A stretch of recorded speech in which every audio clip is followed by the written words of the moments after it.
Hello बच्चों, welcome back to my YouTube channel. Class 10th की त्रिकोणमिति का परिचय चल रहा है। 3 क्लास खत्म हो गया है। जो बच्चे वो तीनों क्लास नहीं देखे हैं तो उस तीनों क्लास को भी देखिएगा, क्योंकि उसमें हमने कंप्लीट बेसिक चीजें आपको बताए हैं। आज प्रश्नावली 8.1 की शायद 1 या 2 प्रश्न बचे थे, उसको कंप्लीट करने के बाद आज पढ़ाएंगे 8.2। तो चलिए बिना किसी देरी के वीडियो को स्टार्ट करते हैं।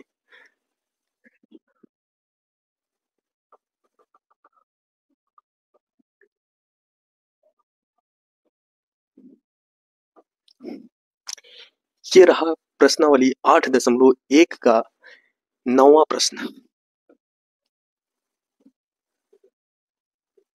ये 9वां प्रश्न है। आप इस प्रश्न को एकदम बढ़िया से देखिएगा। आसान प्रश्न है। पिछले वाले वीडियो में जो क्लास ये चल रहा था तब किसी वजह से क्लास कंप्लीट नहीं हो पाया था, इसलिए इस प्रश्न को छोड़ दिए थे आधा अधूरा कराकर। लेकिन इस बार हमने निश्चित निर्णय लिया है कि आपका पूरा का पूरा क्लास 100% आपको एक एक प्रश्नों को हम कंप्लीट करवाते चलेंगे। अगर आप इस चैनल पर नए हो तो चैनल को जरूर सब्सक्राइब कर दीजिएगा, क्योंकि अब आपको क्लास 10th की मैथ कहीं और ढूंढने को नहीं मिलेगा। आप जैसे ऑफलाइन कोचिंग करते हो इसी तरीके से इस चैनल के माध्यम से आपको ऑफलाइन वाली फीलिंग दिलवाएंगे। ठीक है, एकदम सामान्य सा, साधारण, सरल भाषा में आपको सारी चीजें, एक एक चीजें एक बार देख लोगे तो दोबारा आपको पूछने की जरूरत ही नहीं पड़ेगी। अगर आप पूछिएगा तो कमेंट करके आप तो जरूर हम बताएंगे। तो चलिए स्टार्ट करते हैं। ये आपका 9वां प्रश्न है कि त्रिभुज एबीसी में जिसका कोण बी समकोण है, tan ए बराबर 1/√3, तो निम्नलिखित का मान ज्ञात कीजिए। ये प्रश्न है। इस प्रश्न को हमें क्या करना है, सॉल्व करना है। सबसे पहले आप पिछले वाले आप देखिएगा तो एक हम आपको फार्मूला बताए थे, लाल बटे कक्का, ये फार्मूला बताए थे। इस फार्मूले के माध्यम से हम प्रश्नावली 8.1 बहुत ही आसानी से खत्म कर चुके हैं। tan थीटा दिया गया है, tan ए बराबर 1/√3। इसका मतलब ये हुआ कि tan थीटा बराबर लंब बटे क्या होता है, आधार। ये लंब हो जाएगा और ये क्या हो जाएगा, आधार हो जाएगा। ठीक, हमें कर्ण का मान निकालना पड़ेगा, क्योंकि अगर दो अज्ञात चीजें दी गई हैं, दो ज्ञात चीजें दी गई हैं, तो तीसरी अज्ञात चीजें आपको निकालना जरूरी है। इसीलिए तो पाइथागोरस प्रमेय लग रहा है। तो यहाँ पर सबसे पहले हम पाइथागोरस प्रमेय लगाएंगे। पाइथागोरस प्रमेय होता क्या है, आप जानते हो कि पाइथागोरस प्रमेय क्या होता है। यहाँ पर लगाएंगे पाइथागोरस प्रमेय। पाइथागोरस प्रमेय क्या होता है, कर्ण का वर्ग बराबर आधार का वर्ग और प्लस लंब का, यही होता है पाइथागोरस प्रमेय। इसमें लंब और आधार दिया गया है, कर्ण का मान निकालना है। तो कर्ण का वर्ग बराबर आधार कितना है, √3 का वर्ग प्लस लंब कितना है, 1 का वर्ग। √3 को अगर 2 बार गुणा करते हैं बच्चों तो वही सेम चीजें उतर जाती है। अर्थात अगर कहीं पर √3 गुणे √3 लिखा हुआ है तो आप इसको क्या लिख सकते हो, 3 लिख सकते हो। तो इसकी जगह पर हम क्या लिखेंगे, 3 प्लस 1 को 2 बार गुणा करोगे तो क्या आएगा, 3 1 हो गया 4। तो कर्ण का वर्ग बराबर 4। तो कर्ण बराबर क्या हो जाएगा, तो कर्ण बराबर √4, क्योंकि इधर स्क्वायर हटता है तो उधर क्या लग जाता है, रूट लग जाता है। तो कर्ण बराबर हो जाएगा, कर्ण बराबर √4 का मान कितना जाएगा, √4 का वर्गमूल कितना होता है, 2 होता है। ठीक, इतनी बातें समझ में आ गई। अर्थात कर्ण बराबर कितना आ गया, 2।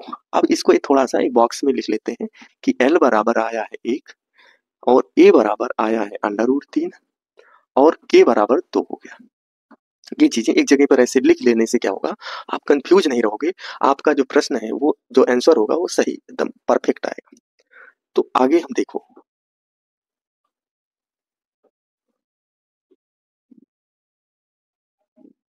आप देखिए। अब हमें किस किस चीज का मान निकालना था, पहला प्रश्न किन किन चीजों का मान निकालना था हमें।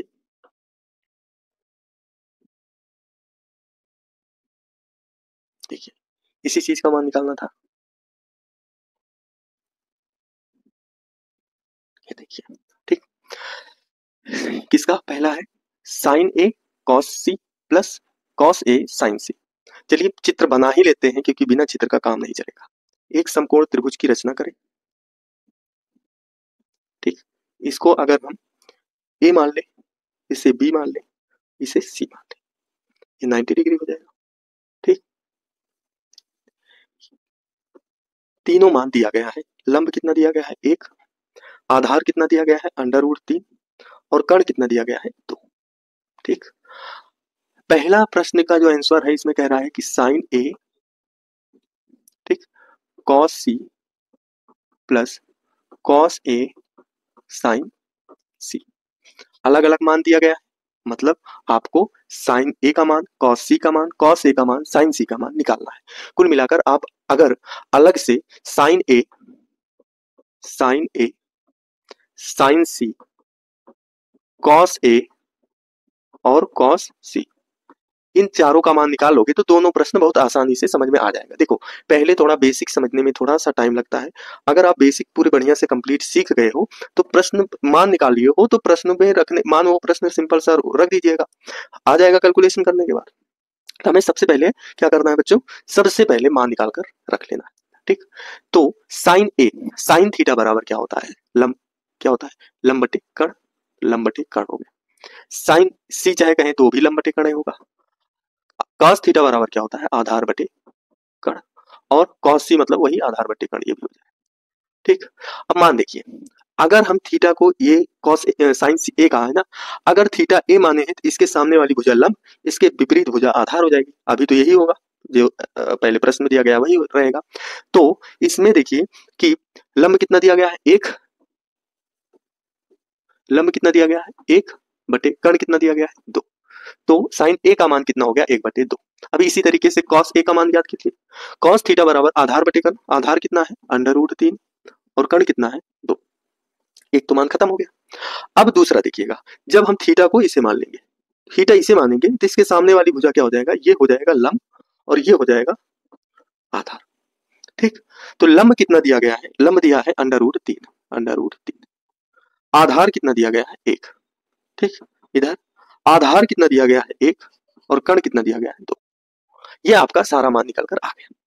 अब इसी मान को क्या करिए, आप प्रश्न में उठाकर रखिए, आंसर आता जाएगा। देखिए, जहां पर साइन ए है वहां पर 1/2 रखेंगे, साइन ए की जगह पर 1/2।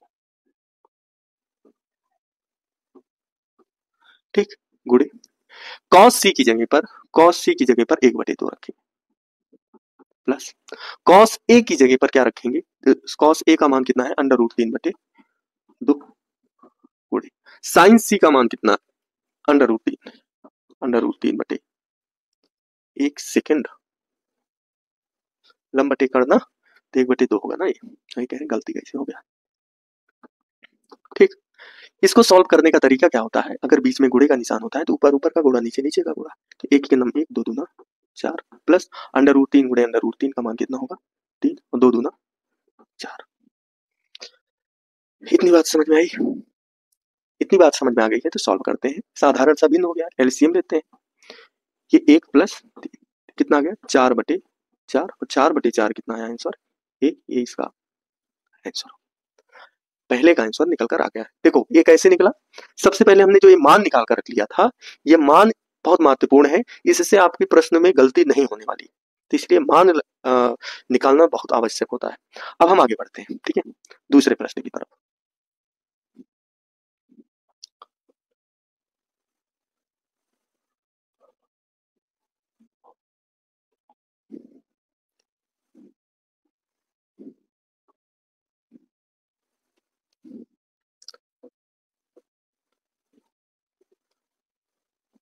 दूसरा प्रश्न यही है, क्या है दूसरा?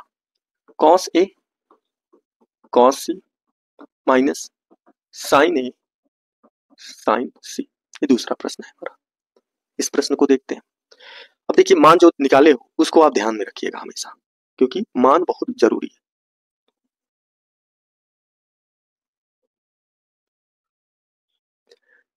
देखिए, सबसे पहले मान में क्या दिया गया है?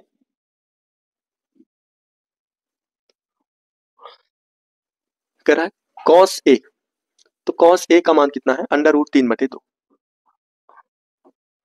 √3/2। फिर उसके बाद कह रहा है कॉस सी, कॉस सी का मान 1/2 गुणे 1/2 माइनस साइन ए का मान 1/2 गुणे साइन सी का मान √3/2 √3/2। यही चीज है, इसी चीज को सॉल्व करेंगे। अब देखिए सबसे पहले ऊपर का कैलकुलेशन का ही √3 का नंबर √3 और 2 दूना 4 माइनस √3 का नंबर √3 और 2 दूना 4 और दोनों प्लस माइनस में है, कैंसिल होकर आ गया आंसर 0। तो पहले प्रश्न में आपका आंसर आएगा 1, दूसरे प्रश्न में आंसर आएगा आपका 0। ठीक है, चलिए हम बढ़ते हैं अपने दूसरे प्रश्न की तरफ। ये दूसरा प्रश्न का मतलब 10वां प्रश्न। ठीक है, 10वें प्रश्न की तरफ बढ़ते हैं। 10वें प्रश्न में क्या कह रहा है कि त्रिभुज पी क्यू आर में जिसका कोण क्यू समकोण है। तो एक आप त्रिभुज बना लीजिए ऐसे, ठीक, एक त्रिभुज बना ली। इस त्रिभुज में कह रहा है कि पी क्यू आर जिसका क्यू समकोण होगा, ये क्यू समकोण, इसको आप चाहे तो पी मान लीजिए और इसको आप आर मान लीजिए। बात से समझ में आ रही है? पी क्यू बराबर 5 सेंटीमीटर कह रहा है। पी क्यू 5 सेंटीमीटर मतलब ये मान जो है 5 सेंटीमीटर। ठीक, तो पी क्यू 5 सेंटीमीटर और P R plus Q R, P R ये और क्यू आर का मान 25 सेंटीमीटर दिया है। तो यहां पर ऐसे लिख सकते हैं P R plus Q R बराबर 25 सेंटीमीटर।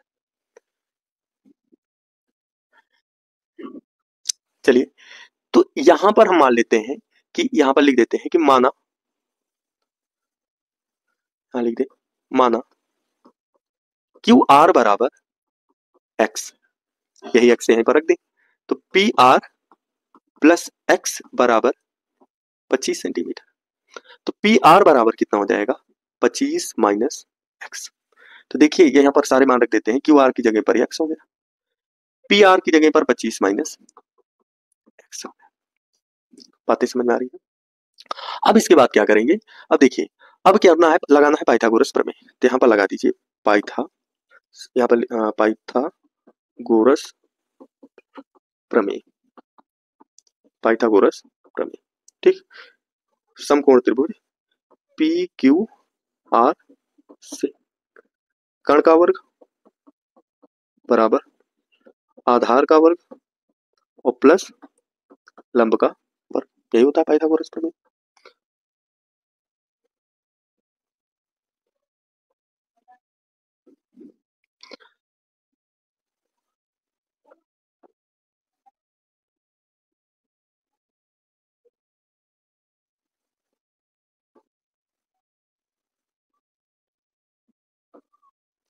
कर्ण का मान कितना है 25 माइनस एक्स का होल स्क्वायर, आधार का मान कितना है एक्स स्क्वायर, प्लस लंब का मान कितना है 5 का वर्ग।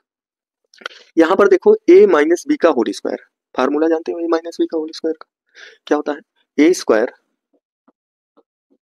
Plus B square minus 2a और b बराबर एक्स स्क्वायर प्लस 25। 25 का स्क्वायर 625 प्लस एक्स स्क्वायर 25 दूना 50 x minus x square plus 25। देखिए एक्स स्क्वायर से इधर बराबर लगा हुआ था, बराबर।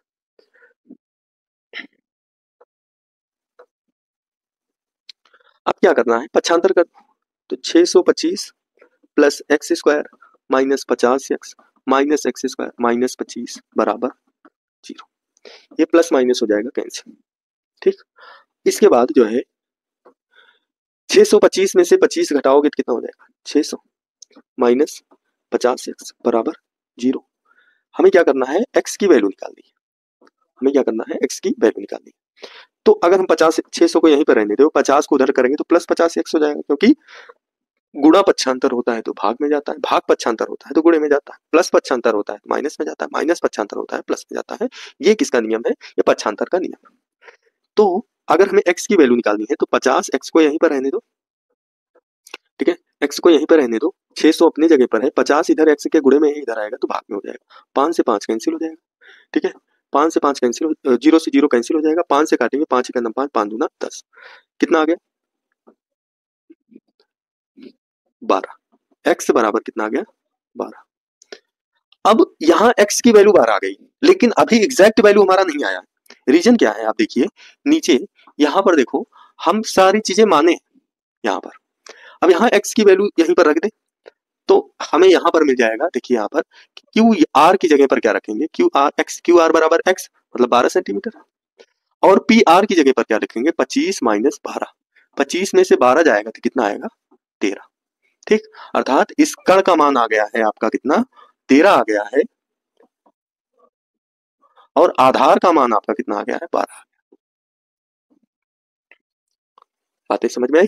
कण का मान कितना आ गया 12 आ गया, 13 आ गया है, और आधार का मान 12 आ गया है। अब ये चीज हमारा मान सारा निकल कर आ गया है। अब उस सवाल में और कुछ कह रहा था, अब सवाल हम देखते हैं। देखिए सवाल में क्या कह रहा है, सवाल में कह रहा है कि साइन पी और कॉस पी और टेन पी का मान निकालिए। किसका मान निकालने के लिए कह रहा है, इसके बाद यहां देखिएगा, ठीक है। साइन पी, कॉस पी और टेन पी का मान ज्ञात कीजिए। अब आपको मालूम होगा कि इसके लिए हमको क्या यूज करना होगा, लाल बट्टे कक्का, तभी मजा आएगा बस। ठीक, लंब बटे कण, लंब बटे कण, साइन थीटा का मान कितना हो गया लंब बटे कण, कॉस थीटा का मतलब है आधार बटे कण, और टेन थीटा का मतलब लंब बटे आधार। ठीक, साइन पी, लंब कितना दिया गया है लंब 5, और कण कितना दिया है 13, 5 बटे 13 हो जाएगा। इसके बाद आधार कितना दिया गया है 12, और कण कितना दिया गया है 13, तो कॉस पी का मान 12 बटे 13 हो गया। टेन पी की जगह पर क्या रखेंगे, टेन लंब कितना दिया गया है 5, और आधार कितना दिया गया है 12, तो 5 बटे कितना हो जाएगा 12। तो आपका ये साइन पी, कॉस पी और टेन पी की वैल्यू निकल कर आ गई। ठीक, अब ये वैल्यू निकल कर आ गया है, मतलब आपका हो गया, देख ले, साइन पी का मान 5 बटे 13, टेन पी का मान 12 बटे 5, लंब 12। गड़बड़, देखिए लापरवाही का नतीजा, थोड़ी सी गलती हो गई ना। गलती क्या हो गया मालूम है, गलती ये हो गया क्योंकि हम इसको माने हैं क्या, टेन पी थीटा इसको माना गया है, तो ये होगा आपका लंब और ये होगा आपका आधार, उल्टा हो जाएगा। देखिए लापरवाही का नतीजा क्या होता है, थोड़ी सी चूक पूरा का पूरा सवाल गड़बड़। चलिए अब तो आएगा ना, अब तो आ जाएगा आराम से। साइन पी, लंब कितना है, अब लंब मानिए इसको 12, कण कितना है, कण तो भाई कोई दिक्कत नहीं, कण से कोई दिक्कत नहीं, दिक्कत यही है रण छोड़, ये अपना पलटू दास है, पलट जाते हैं। कॉस पी, कॉस थीटा बराबर आधार बटे कण, आधार कितना माने हैं 5, और कण कितना माने हैं 13। ठीक, और टेन पी का मान कितना हो जाएगा, लंब, लंब कितना है 12 बटे, और आधार कितना है 5, तो ये हो जाएगा आपका